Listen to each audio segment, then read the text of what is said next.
ધોરાજીના મોટી મારડ ગામના તળાવમાંથી યુવકનો મૃતદેહ મળી આવ્યો છે। યુવકની હત્યા થઈ હોવાનો પરિવારજનોનો આક્ષેપ પણ છે।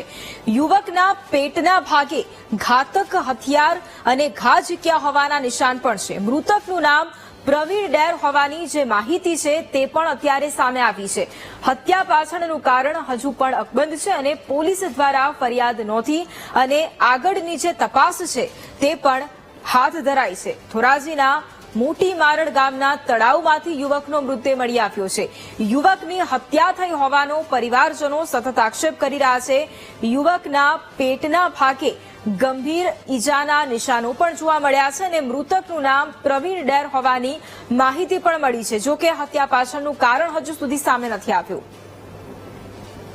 અને આજ મુદ્દે સંવાદદાતા વિક્રમસિંહ ફોનલાઈન પર છે। વિક્રમસિંહ, ધોરાજીના મોટી મારડ ગામના તળાવમાંથી યુવકનો મૃતદેહ મળી આવ્યો છે, શું જાણકારી?